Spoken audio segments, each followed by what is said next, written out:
bahwa rekan saya bercerita bahwa dia baru saja mendapatkan permasalahan, yaitu ketika di awal masuk sekolah, murid-murid tidak mandiri, bahkan masih ada yang ditungguin ibunya ketika belajar di sekolah, dan ketika ibunya pulang sang anak menangis. Di sini nanti saya berperan sebagai coach dan Bu Asri berperan sebagai coach. Begitu ya, Bu? Ya. Baik, Ibu Arif, selamat siang. Selamat siang, Bu Asri. Bagaimana? Saya di sini sebagai coach dan Ibu Arif sebagai coach. Saya berharap nanti kita bisa menyelesaikan permasalahan yang saya hadapi. Baik, kita mulai Bu Arif. Saya minta mohon waktunya sejenak untuk bisa sharing dengan saya agar saya bisa memecahkan masalah yang saya hadapi. Jadi begini Bu, dalam kegiatan, kebetulan kan kita sudah masuk di tahun ajaran baru 2024-2025, kemarin sudah masuk ya.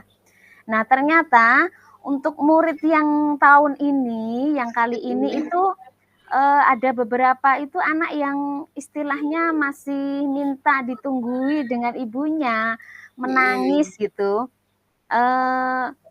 Jadi bagaimana ya solusinya agar keberanian anak ini bisa muncul, dalam artian berani berinteraksi dengan teman.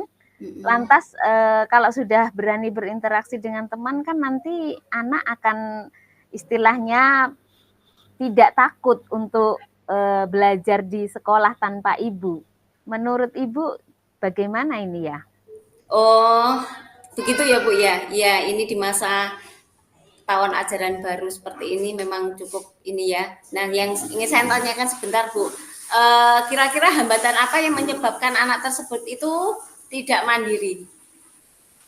Menurut saya mungkin selama ini ketika di rumah itu ibunya atau keluarganya ini mungkin terlalu memanjakan anak. Jadi istilahnya apa-apa selalu dilayani, mungkin seperti itu ya. Jadi hal ini berakibat ketika anak masuk ke sekolah, pertama kali masuk sekolah itu dia ini berjumpa dengan orang lain ataupun berinteraksi dengan orang lain itu agak sedikit tertutup, malu, malah nanti ketika ibunya geser tempat sedikit, mingset, nangis. Mungkin karena ini ya, ketergantungan terhadap orang tua yang selalu memanjakan segala macam kebutuhan, apa itu selalu disiapkan, jadi mungkin anak PD-nya itu nggak muncul ya Bu ya mungkin.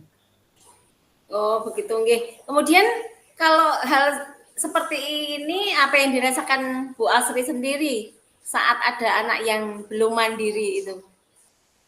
Saya ini ya, jadi merasa punya ini tanggung jawab untuk memunculkan memunculkan rasa percaya diri anak ya. Karena apa? Ketika dia takut takut ibunya pergi, itu kan berarti menandakan dia itu sebenarnya merasa tidak nyaman. Nah, di situ saya merasa saya harus menggali bagaimana saya bisa menciptakan rasa aman terhadap anak.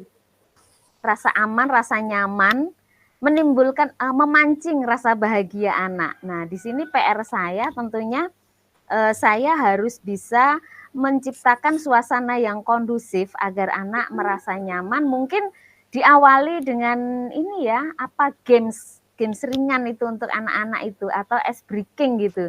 Biar istilahnya mereka jadi senang, ceria dan semangat gitu.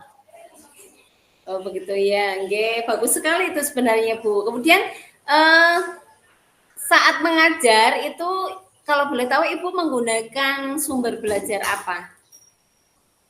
Sumber belajar yang selama ini saya pakai itu saya kan mencari literatur dari YouTube gitu. Terus saya juga memutarkan video-video pembelajaran di awal kegiatan itu. Kemudian untuk kegiatan yang lain itu saya juga istilahnya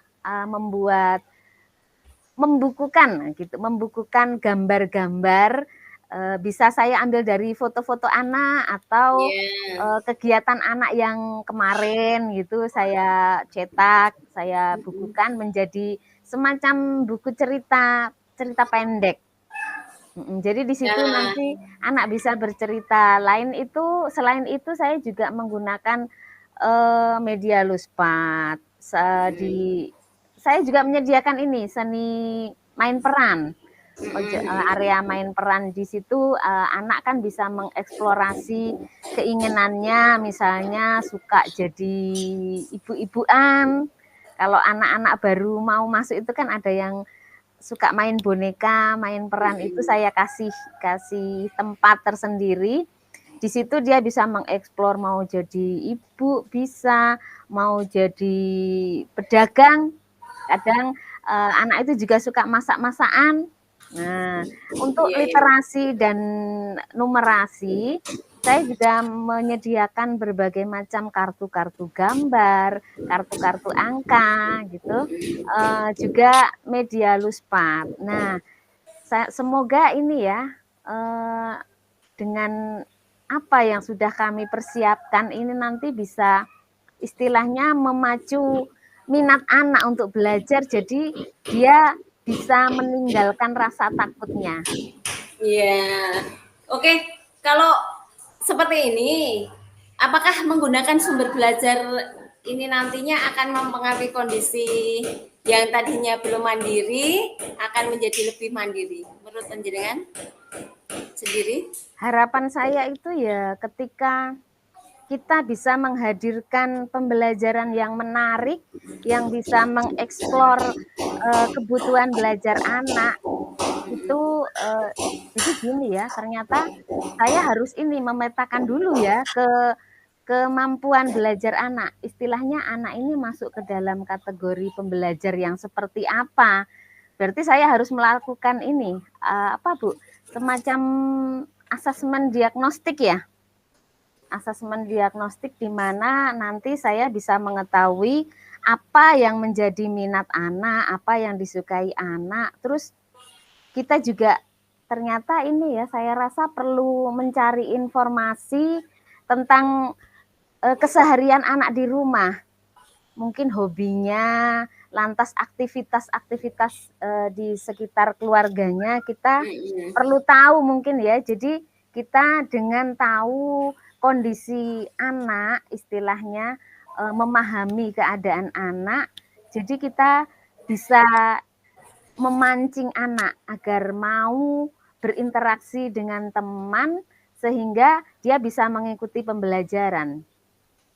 Iya, saya setuju sekali itu dengan keputusan Ibu seperti itu ya. Semua bisa kita jadikan sumber belajar ya Bu ya. Iya. Semakin banyak yang kita gunakan itu akan semakin baik gitu ya Bu. Nah, jadi sekarang apa rencana Ibu untuk menyelesaikan masalah ini? Oh ya, sekarang saya mulai berpikir bahwa Hmm, saya harus menjalin komunikasi dengan orang tua tentunya dari pihak keluarga.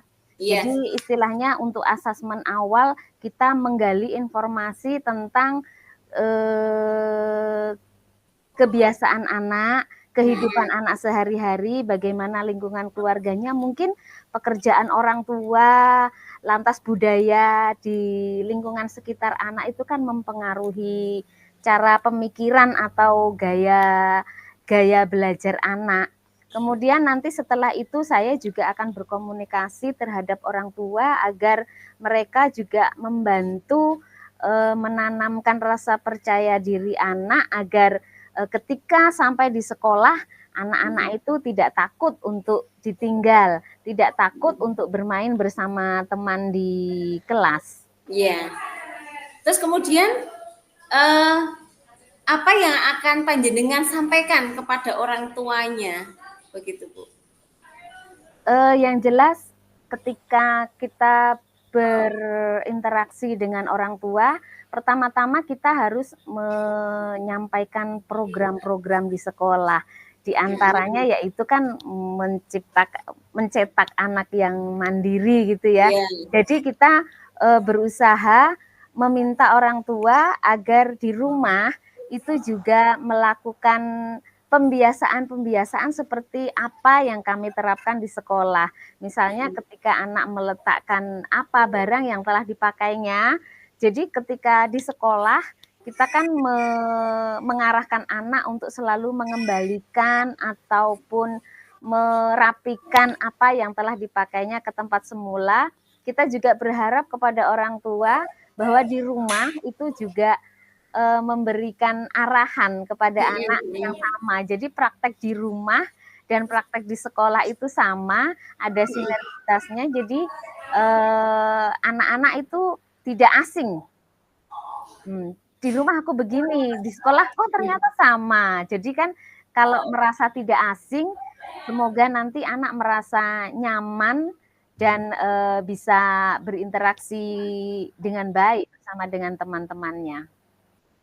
Bagus sekali rencana Ibu ya. Mudah-mudahan dengan rencana itu semuanya akan berhasil ya Bu ya. Kemudian untuk komitmen Ibu, rencana komitmen ke depannya bagaimana? Komitmennya yaitu saya akan selalu menjalin komunikasi dengan orang tua, baik itu lewat media WA di grup sekolah itu. Selain itu saya juga akan istilahnya apa ya, membagikan apa yang diajarkan di sekolah terhadap orang tua. Jadi mereka tahu dan mereka bisa mempraktekkannya di rumah sehingga anak-anak bisa semakin mengeksplorasi. Dan untuk kegiatan di sekolah kita berharap nanti dengan adanya peran dari orang tua di rumah itu nanti bisa menimbulkan juga rasa percaya diri anak. Oh, aku di rumah sudah mencoba membuat ini. Aku kalau udah sampai di sekolah kan aku praktekkan apa yang aku pelajari di rumah. Semoga seperti itu. Nah, dengan demikian nanti harapannya anak-anak bisa aktif dalam belajar. Jadi kebutuhan belajar mereka bisa kita penuhi dan anak-anak juga aktif sehingga terwujud kegiatan belajar yang yang interaktif, yang menarik dan anak juga bisa terwujud kemerdekaan belajarnya. Bagus sekali Ibu, saya sangat mendukung. Ya, mudah-mudahan semuanya berjalan dengan lancar dan sesuai dengan yang Ibu harapkan ya Bu ya. Ya Bu Arif, terima kasih untuk sharing kita kali ini. Semoga kedepannya kita akan menjadi guru yang lebih baik dengan perubahan yang semakin baik sehingga kita bisa mewujudkan cita-cita pendidikan yang sejati, menjadi guru sejati dan bisa mewujudkan merdeka belajar dan merdeka mengajar. Iya.